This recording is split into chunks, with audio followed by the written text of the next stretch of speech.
Vous êtes bien sur Radio J, merci de votre fidélité. Si vous nous rejoignez, eh bien c'est l'heure de l'invité de la rédaction. Aujourd'hui, nous recevons Philippe Lévy. Bonjour. Bonjour Kevin. Alors Philippe Lévy, vous êtes responsable communication et éducation du KKL de France. Depuis le 7 octobre, on parle d'urgence, de reconstruction et aussi de jeunesse.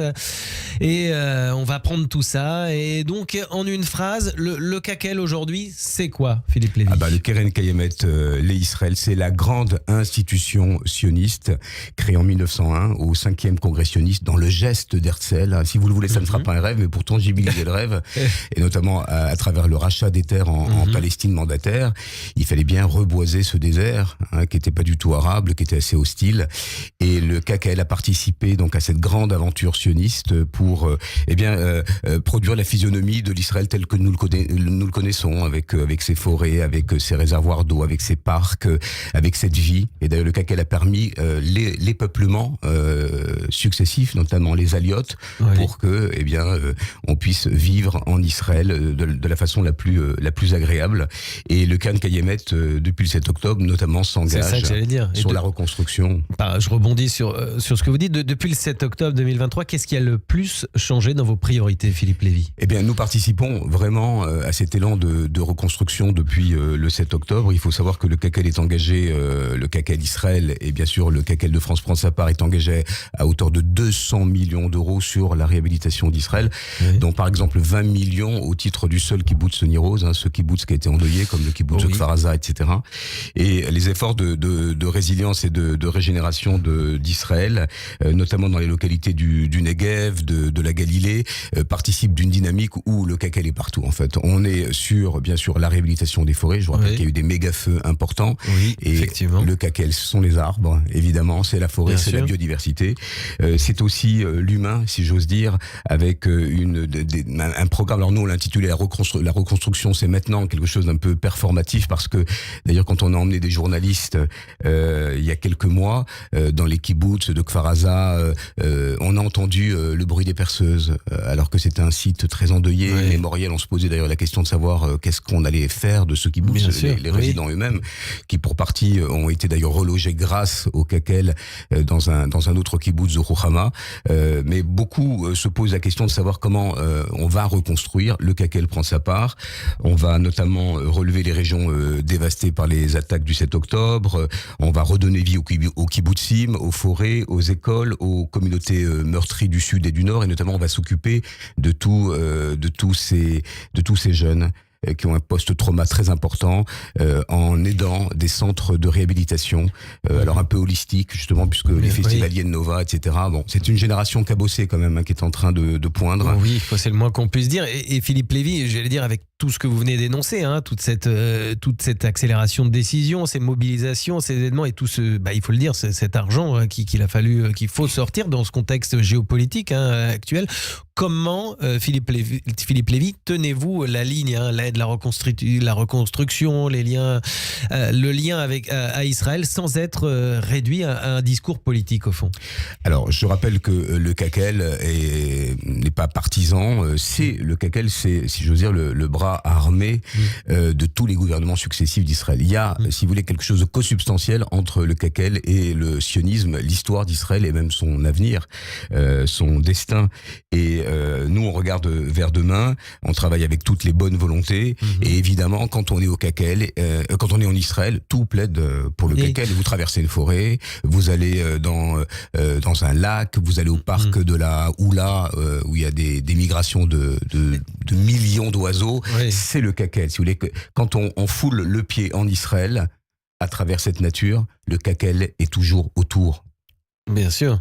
Et au niveau de l'urgence, quels dispositifs, vous en avez un peu parlé, mais ont été mis en œuvre par le KKL en Israël, et comment le KKL de France s'y est raccordé du coup? Alors, on participe, on demande d'ailleurs à l'ensemble des donateurs et aux sympathisants de nous accompagner sur des projets qu'on pourra retrouver d'ailleurs sur le www.kkl.fr. Des projets comme, vous pouvez citer des projets. Par exemple, le mémorial du festival Nova. Alors tout le monde va à Nova se recueillir, c'est un hommage vivant. Il faut bien savoir que c'est le KKL qui a transformé ce lieu du festival en un mémorial vivant, cœur de la forêt forêt du kibbutz de Reim.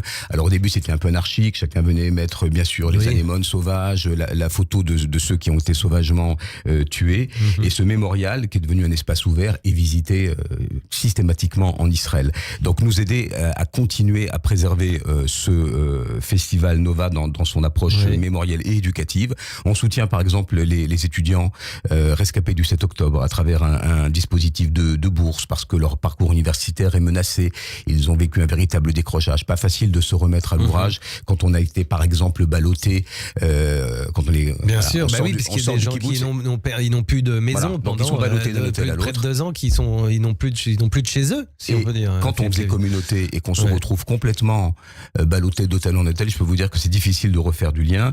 Évidemment, on réhabilite l'ensemble des forêts, la forêt de Maguen, on plante l'espoir, si vous voulez, la forêt de Berry, pour parler d'un symbole que nos auditeurs connaissent bien. Donc il y a un plan de réhabilitation des essences. On replante les acacias, les sycomores, les eucalyptus, et on redonne vie à cette végétation. Et puis aussi, on construit par exemple des mamades, des abris d'urgence sur le plateau du Golan pour protéger ces gardiens forestiers qui sont des gardiens du Kakel et qui vont notamment prévenir les feux et les départs de feu. Il y a de la prévention dans cette campagne de reconstruction. Philippe Lévy, vous avez cité beaucoup de choses, mais au final, j'allais dire, avec tous ces chantiers, vous me permettez ce terme un peu trivial, quelle est la priorité numéro 1 aujourd'hui ? La priorité numéro 1, c'est l'humain et c'est la nature. Et je ne peux pas les dissocier, si vous voulez. C'est comme si vous me demandiez de choisir entre deux enfants. C'est le choix de Sophie, mais et en même temps, c'est quelque chose qui est très relié. Quand on parle du sionisme écologique et du Kakel, il y a bien ce trait d'union qui montre qu'on ne peut pas séparer l'un de l'autre parce que quelque part, on les viderait d'un sens qui se nourrissent et qui se conjugue. Quand je disais que nous avons préparé le terrain des Aliotes, dans cet univers qui était hostile dès le démarrage, avec ses déserts, eh bien, je peux vous dire que là, on continue à renouveler l'habitat, à préparer justement cet écosystème naturel. Et évidemment, il y a l'humain dans tout cela. On a des maisons d'excellence aussi pour les jeunes, pour travailler sur les dimensions. De jeunes, j'en profite, vous avez un volet éducation jeunesse. Votre président, Robert Zbili, met ça au cœur. Comment vous touchez les jeunes concrètement, Philippe Lévy ? Alors, c'est moi qui les touche concrètement, puisque je suis responsable éducation. Ça, c'est une casquette qui me plaît beaucoup parce que je suis éducateur de formation. On travaille auprès des écoles juives, auprès des mouvements de jeunesse, auprès des associations étudiantes, auprès des jeunes adultes. Donc aussi bien lycéens, étudiants, jeunes actifs, ça touche tout le monde. Toute la sociologie de la jeunesse. On est présent pour les fêtes hébraïques. Évidemment, la fête par excellence, c'est Tou Bishvat. Et d'ailleurs, on va se déployer dans un Tou Bishvat Tour pendant une dizaine de jours dans les écoles, dans les mouvements de jeunesse. On travaille aussi des projets de classe à l'année. Alors là, on a fait avec l'école Maïmonide Rambam un audio guide. On était quasiment en résidence pendant 3 mois dans l'école et on a travaillé le narratif d'un audio guide sur Jérusalem. Et d'ailleurs, le 14 janvier, on va tous écouter ça avec le casque, les parents, les enseignants. Et ce sont ces jeunes qui, accompagnés par le Kakel et leurs profs, ont travaillé sur ce narratif. On a un séminaire enseignant du 7 au 14 juillet. On emmène une quarantaine d'enseignants pour découvrir un Israël un peu inédit, toucher du doigt les réalisations écologiques du Kakel, et puis raffermir l'identité juive. Et puis chaque été, par exemple, on fait ce Yachad Tour. Yachad, ça veut dire ensemble. Et on visite à peu près une trentaine de colos. Et nous déployons des activités grandeur nature, des jeux immenses avec des grandes cartes d'Israël pour, encore une fois, outiller intellectuellement les jeunes. Outiller intellectuellement, justement, j'allais y venir. Pour outiller intellectuellement les jeunes, comme vous le dites, Philippe Lévy, quels sont vos argumentaires indispensables pour aider les jeunes à répondre face à l'antisémitisme et à l'antisionisme ? Alors, on leur dit que l'amour d'Israël ne suffit plus. La Havat Israël ne suffit plus.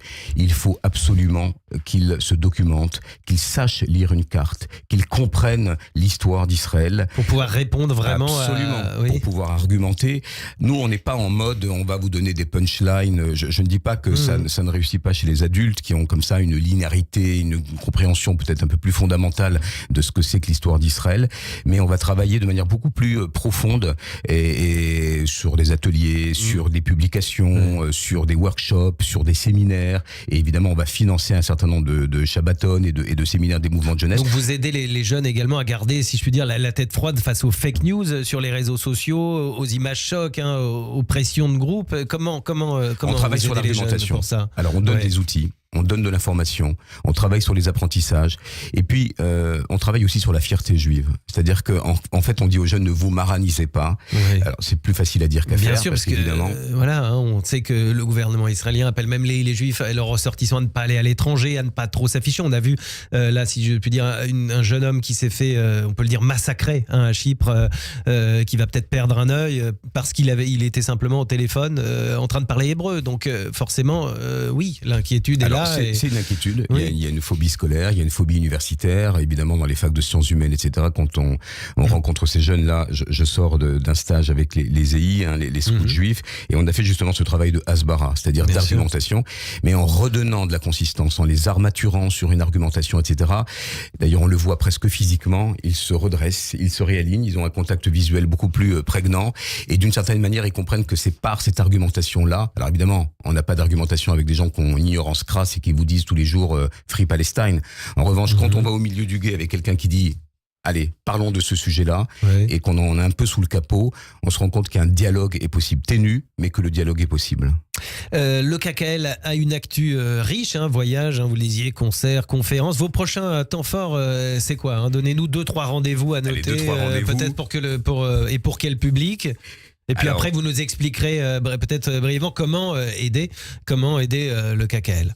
Alors, j'en ai sélectionné quelques-uns parce qu'on a énormément d'événements. La marche pour l'eau, c'est le must, 28e édition du 22 février au 1er mars. Voilà, les amoureux de la terre d'Israël sont invités à partir en randonnée. On est aux confluences des 3 déserts, le Negev, la Judée et la Arava. Alors ça, c'est un parcours formidable parce qu'on foule au pied justement Israël et son histoire. C'est presque Israël Bible en main. Il y a 2 niveaux de parcours. Il y a pour les chevronnés et puis pour les débutants. Et là, c'est une découverte magnifique d'Israël de manière inédite, les piscines naturelles, les wadis, les magnifiques dunes de sable de Kassoy, et puis des soirées hors du temps, parce qu'on se fait des amis pour la vie, et c'est important encore une fois d'aimer Israël à travers cette nature qu'exalte le KKL. Ça, c'est la marche pour l'eau, 28e édition. Vous pouvez vous inscrire sur le site du KKL. On a aussi le concert de Tobi Shvat avec The Revivo Project et le concert de Tobi Shvat. Voilà. Ah oui, quand même, bel événement. Oui, c'est la musique misrari comme on aime. C'est cette bande de 2 frères et d'un ami de naissance qui vont nous prendre par la main sur des musiques qu'on aime tant, ces voix emblématiques. Et puis, ils vont nous proposer un moment dont on a besoin, un moment musical chaleureux. D'ailleurs, toutes ces musiques-là ont été très adjuvantes depuis le 7 octobre. Elles nous ont soutenus, on a écouté les medleys, elles nous ont rassemblés, ça fait l'effet d'un baume.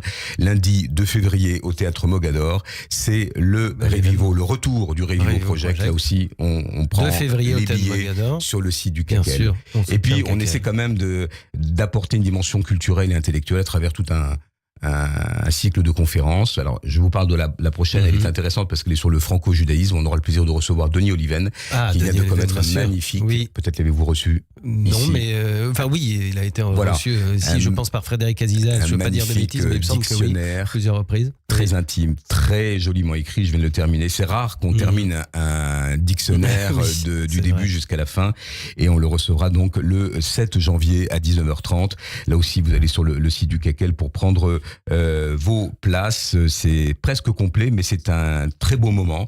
Et puis, et je terminerai là. On parle de mémoire, on parle de transmission. Eh bien, nous allons être le guichet unique cette année de la Marche des Vivants. La Marche des Vivants du 12 au 14 avril 2026. Donc, ce voyage en Pologne qui culmine avec Auschwitz, avec des gens du monde entier.